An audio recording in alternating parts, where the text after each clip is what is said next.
क्या पढ़े? कैसा बना है?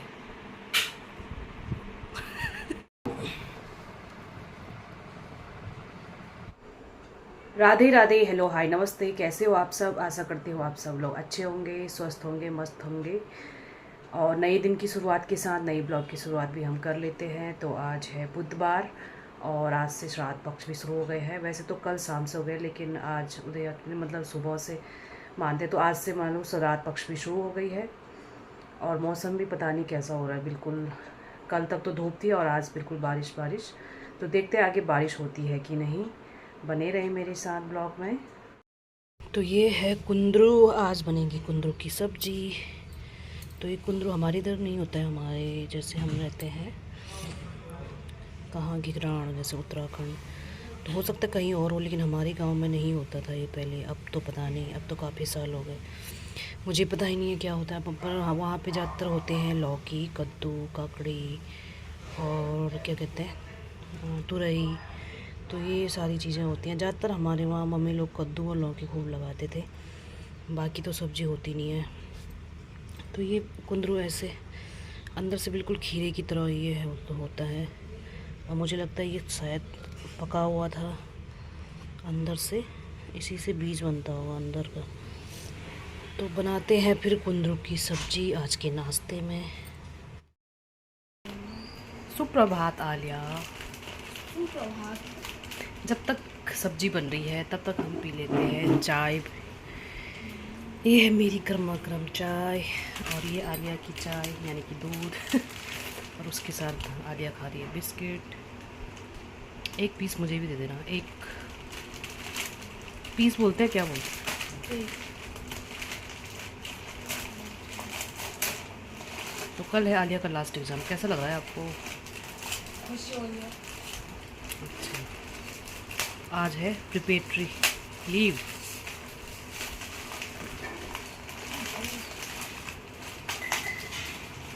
ये है बच्चों का फेवरेट चॉकलेट बिस्किट।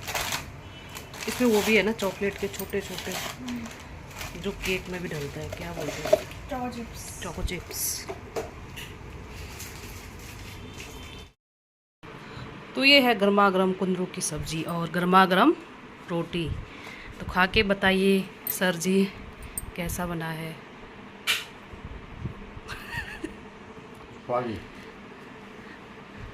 सही सही बता दे, कोई देमी नहीं।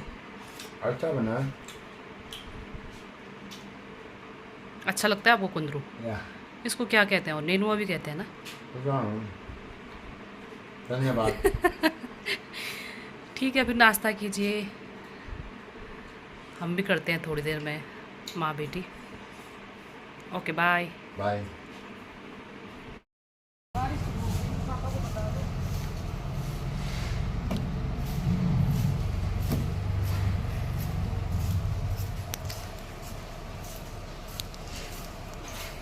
मम्मी, पापा बारिश हो रही है हल्की हल्की।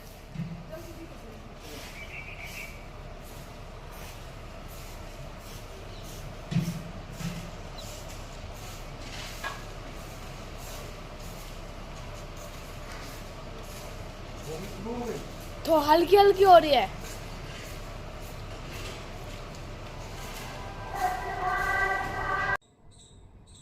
तो ये सुबह सुबह आ गई कूड़े की गाड़ी, तो मैंने भी डाल दी कूड़ा। पहले मैं काफ़ी देर यहाँ पे रुकी रही, फिर सोचा कि आगे चलती हूँ, काफ़ी देर से वहीं पे खड़ी हुई थी। तो मैंने कहा यहाँ पे रुकने के बजाय मैं आगे जाके, ताकि मेरा टाइम भी ज़्यादा ख़राब ना हो। तो यहाँ पे सामने वाले भैया बाहर कर रहे थे पार्किंग की सफाई। ये भैया मुझे बहुत अच्छे लगते हैं, क्योंकि बिना लोगों की परवाह किए बिना अपना काम अपने लगन से करते हैं। फिर ये मैंने घर के बाहर सीढ़ियों पे कर ली अपनी सफाई, क्योंकि बीच बीच में करती रहती हूँ, बीच बीच में या बहुत ज़्यादा धूल मिट्टी, क्योंकि ये हमारा फर्स्ट फ्लोर पर ही है, तो जैसे ऊपर नीचे लोग जाते हैं तो धूल मिट्टी बहुत ज़्यादा हो जाती है। तो बीच बीच में मुझे करना ही पड़ता है इसे साफ़, क्योंकि गंदा अच्छा नहीं लगता। घर के बाहर भी सफाई होनी चाहिए, घर के अंदर तो सभी करते हैं, बाहर भी थोड़ा ध्यान में से देना चाहिए। नीचे वाली भाभी हमेशा करती हैं, मतलब अपने घर के सामने। तो ये मैंने सोचा मैं भी कर लेती हूँ आज, क्योंकि आज इनको जल्दी जाना था, तो फिर मैं लगी बाहर की सफाई करने में।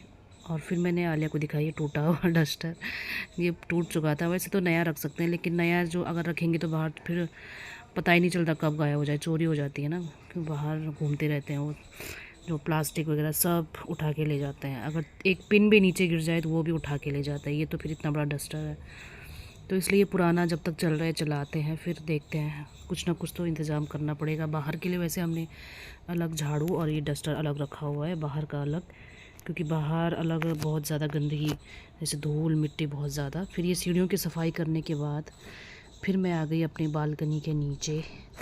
वहाँ पे भी बहुत ज़्यादा गंदगी हो रखी थी, तो भैया, सामने वाले भैया तो कर ही रहे थे अपने घर के सामने, तो उन्हें देखकर भी मुझे भी लगा कि मुझे भी करना चाहिए, क्योंकि बहुत ज़्यादा गंदा हो गया था। और वो भैया भी अक्सर करते रहते हैं सफाई, तो मैंने सोचा मैं भी कर लेती हूँ आज अपने घर के नीचे की सफाई, क्योंकि मैं कपड़े वगैरह सुखाती हूँ, कभी कपड़े नीचे गिर जाते हैं तो अच्छा नहीं लगता है कूड़े करकट पे गिरना, तो ये मैं कर लेती हूँ सफाई। तो बारिश भी हुई थी, तो इस वजह से थोड़ा धूल मिट्टी उड़ नहीं रही थी, धूल मिट्टी थोड़ी साफ़ हो गई थी।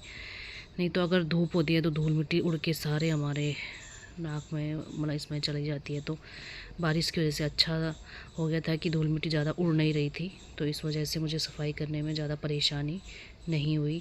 तो ये मैं कर लेती हूँ यहाँ पे अच्छे से साफ़। फिर मैं आई दूसरे साइड, और यहाँ पे मैंने कुछ एलोवेरा के पौधे लगाए हुए हैं जो बहुत बड़े हो गए हैं। और फिर मैं आ गई भाभी लोगों के साइड। इस साइड भी खूब कबाड़ा, जैसे गंदगी खूब हो रखी थी, तो ये सब साफ़ करने के बाद मैंने नीचे रख लिया था एक साइड पे। तब तक ठीक सफाई, जैसे रोड पे जो सफाई करने वाले लोग, मतलब हाथ होते हैं हमारे, तो वो भी कूड़ा उठा के ले गए थे। तो ये मेरे लिए अच्छा रहा कि सफाई भी हो गई और कूड़ा भी उठ गया सारा। तो ये भाभी के नीचे वाली बालकनी, हमारे बगल पे भाभी हैं जो भैया भाभी की, तो ये वहाँ पे भी बहुत ज़्यादा गंदगी मची हुई थी कोने पे सारे। एक दिन पहले खूब जैसे हवा चली थी, तो उस वजह से सारी धूल मिट्टी इकट्ठी हो गई थी घर के नीचे, बालकनी के नीचे। तो मैंने सोचा यहाँ पे भी जब इतना कर ही रही हूँ तो यहाँ पे भी कर लेती हूँ, क्योंकि मैं आज अभी नहाई नहीं थी, तो सोचा नहाने से पहले फटाफट ये साफ़ कर लेती हूँ, क्योंकि आज इनको जल्दी जाना था। तो इस वजह से मैं नाश्ता वगैरह उन पे बनाने पे लग गई। फिर उसके बाद सोचा ये साफ़ करके उसके बाद मैं सीधे जाऊँगी अपने बाथरूम में। तो ये झाड़ू भी हमारा पार्किंग का ही झाड़ू है, मतलब बाहर का, तो बीच बीच में हम ये कर लेते हैं, तो अच्छा लग रहा है ना साफ़। तो थोड़ी देर में भी वो कूड़ा उठ जाता है फिर। तो फिर मैं आ गई वापस, चलते हैं फिर अपने घर की ओर। नहाई धोई तो आज फिर से हो रही है बारिश, और मेरे सारे कपड़े धुल चुके हैं, अब कहाँ सुखाऊं। तो ये हल्की हल्की बारिश, ऐसे पता नहीं चल रहा है, ऐसे पता चलेगा जब नीचे बूंदे और ये टप टप की आवाज़ पानी की। ऐसा लग रहा है जैसे आजकल बरसात का मौसम है। तो चलो भाई, आ लिया अंदर, रस्सी बांधते हैं। और ये मेरा जेट प्लान, इधर आओ ना। तो ये है रस्सी कपड़े सुखाने के लिए, फिर से अंदर बांधती हूँ उसे मैं। बीच कर दूंगी।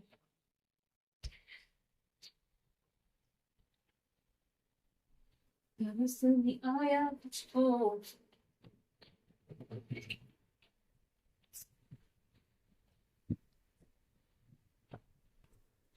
तो इस तरह से रस्सी बांध देते हैं अंदर, कपड़ों को फैला देते हैं हम अंदर। कई लोग सोफे पे बेड पे फैला देते हैं, लेकिन मुझे ऐसा अच्छा नहीं लगता, उससे अच्छा रस्सी बांधो है ना, क्योंकि सोफे पे हम लोग बैठते रहते हैं, उसके पे बैठो, उसी पे फैलाओ, अच्छा नहीं लगता है, होने का कोई फायदा नहीं है। कपड़े सारे इसमें डाल देते हैं।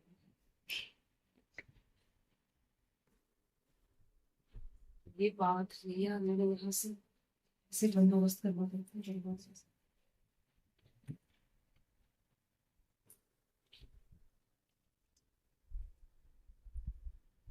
ऊपर तो नहीं हुआ, नहीं। थोड़ा कम पड़ रहा है, एक्स्ट्रा रस्सी है मगर नहीं है ना। तो ये पता है क्या है? नाड़ा। नाड़ा नहीं है। हाँ सही कह रहे हो, जो पजामे के एक्स्ट्रा। तो इसके पापा जो है तुरंत निकाल के, क्योंकि इलास्टिक बहुत टाइट होती है तो ये हटा रहे हैं। तो ये हमारे काम आएगा अभी। है कैसे इस पर हम बांधेंगे इसे एक्स्ट्रा। नीचे आपने क्या गिरा रखा है? गिर गया वो तीर। ये हम इसे ऐसे बांध लेते हैं। तो मैं वही ये छोटे मोटे चीज़ भी संभाल के रखती हूँ, कब क्या काम आ जाए, है ना। अरे वाह, फिट आ रहा है।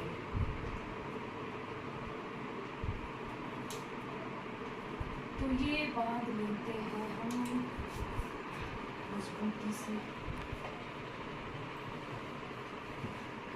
और ये शायद जैकेट का है, जो जैकेट में कैप होती है ना, तो उसे तुरंत मेरी बेटी ऐसे खींच लेती है सर्र करके और ये काम आ जाता है। क्योंकि कुछ थोड़े बहुत गुण मेरी दादी की आए हैं मेरे अंदर। वो भी ऐसी चीज़ें संभाल के रखती थी और कहती थी क्या पता अम्मा खिरी चीज़ के बाद काम रन मरन, तो इसलिए मैंने ऐसे संभाल के रखा है। देखिए काम आ गया। अब इसमें हम डालेंगे अपने कपड़े। तो ये सारे कपड़े अच्छे से आ गए थे इस रस्सी में फिट, और ये कपड़े ज़रूरी भी थे। अगर मैं एक दिन भी ना धोऊँ कपड़े तो दूसरे दिन फिर बहुत ज़्यादा इकट्ठा हो जाता है। और यही डर रहता है मुझे कि कहीं अगले दिन भी बारिश हो गई तो अंदर भी जगह नहीं होगी सुखाने के लिए कपड़े। तो इसलिए मैं हर कोशिश करती हूँ कि हर दिन कपड़े मतलब धो लूँ। और इस वजह से पूरा अंदर वैसे फैला फैला सा लगता है। एक तो कपड़े भी वहीं पे, सामान भी इधर उधर फैल जाता है, चीज़ें हटाओ इधर उधर, बहुत परेशानी होती है। क्योंकि बालकनी में सुखाने के लिए जगह नहीं है, मतलब रस्सी बांधने के लिए जगह नहीं है। और बारिश भी वैसे तिरछी होती है जैसे बालकनी की तरफ, तो फिर कपड़ों से एकदम से बदबू आने लगती है। तो इसलिए मैंने अंदर ये सारे कपड़े फैला दिए, क्योंकि फ़ैन तो चलता ही रहता है पूरे दिन, तो इस वजह से कपड़े भी सूख जाएंगे, फिर परेशानी भी नहीं होगी। तो ये पूरा काम निपटाने के बाद फिर मैं आ गई अपनी बालकनी में दोबारा से, और अभी मैं लगा रही हूँ जेट प्लांट की कटिंग। तो ये कटिंग मैं आज सुबह जब पार्क गई थी तो वहाँ से लेके आई थी। वहाँ पे बाहर पे एक मतलब पार्क में लगा हुआ था, तो एक दो टुकड़े मैं ले आई थी तोड़ के। तो ये कटिंग ऐसे लग जाती है। तो इस पर मैंने लगाया थोड़ा सा एलोवेरा। तो मैंने देखा था कि एलोवेरा से जल्दी मतलब जड़ें निकल आती हैं। तो देखते हैं फिर ये एक्सपेरिमेंट करके कि कितनी जल्दी ये हो पाता है। तो जेट प्लांट बहुत ही अच्छा होता है और ये बहुत खूबसूरत लगता है बड़ा होने के बाद। तो अभी तो फ़िलहाल मैं ये लगा रही हूँ, देखती हूँ कि कितने दिन में ये लगता है। तो छोटे छोटे 2-3 कटिंग मैं लेके आई थी इसके, और मेरे पास पुराने भी हैं और ये मैं नया, क्योंकि बाकी पौधे तो होते हैं नहीं, उनके लिए धूप ज़रूरी है। तो ये बिना कम धूप में भी हो जाता है, कम धूप क्या मतलब बिना धूप के भी हो जाता है जेट प्लांट। तो यही मैं लगाने जा रही हूँ।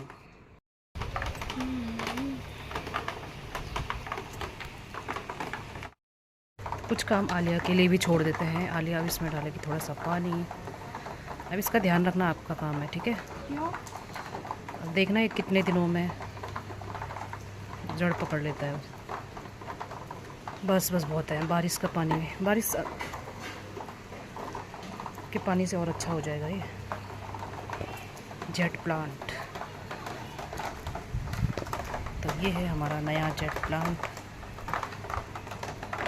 क्या सोच में डूब गई। और ये है मेरा पुराना जेट प्लांट। अब ये बहुत छोटे हैं और ये बड़े होते हैं तो बहुत सुंदर लगते हैं। मैंने कई लोगों के यहाँ देखा है खूब बड़े बड़े और खूबसूरत। तो मुझे भी वैसे ही पसंद है, काश ऐसे ही बड़े बड़े हो जाएंगे। और इसमें लगता है खाद की कमी लग रही है मुझे, तो इसमें मैंने एक अलग सी ये डंडी लगाई थी, ये छोटी सी। इसको अलग कर लेते हैं, ये वाली। और इसने भी जड़ पकड़ लिया। तो चलो मेरा गार्डनिंग का थोड़ा सा काम भी ये हो गया। और ये है मेरा स्नेक प्लांट।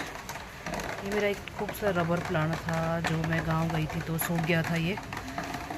तो अब मैं देख रही हूँ कहीं एक उम्मीद है कि कहीं इसमें पत्ते लग जाएं दोबारा।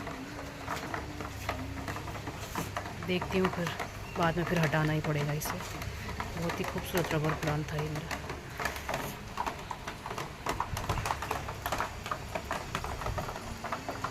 तो ये हल्की हल्की बारिश की फुहार, और कपड़े भी मेरे अंदर सूख रहे हैं पंखे के नीचे।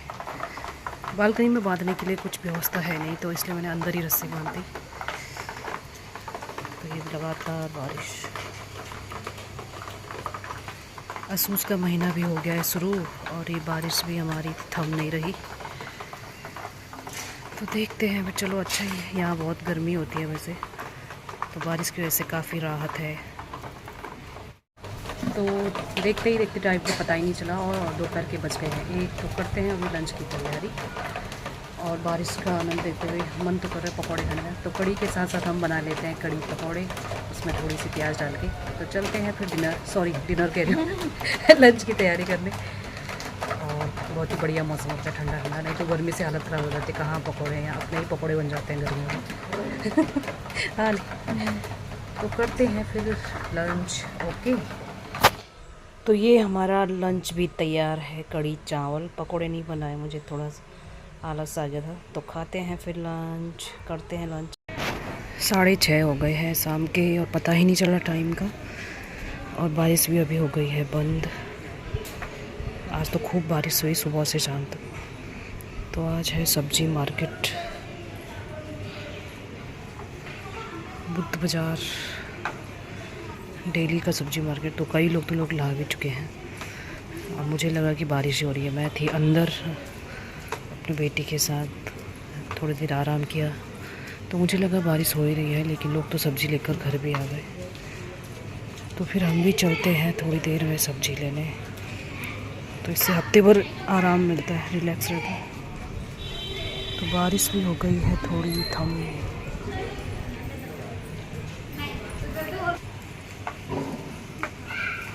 तो आजकल श्राद्ध पक्ष भी शुरू हो गए हैं। कहते हैं कि श्राद्ध पक्ष में भी अक्सर बारिश होती है। क्या होती है सच में, मुझे तो नहीं पता, वैसे उतना वो नहीं है। आप लोगों को नॉलेज हो इस बारे में तो ज़रूर कमेंट कीजिएगा। तो करते हैं फटाफट अपने डिनर की तैयारी, बनाते हैं, फिर चलते हैं सब्ज़ी लेने, जो भी ये भी ज़रूरी है घर के काम।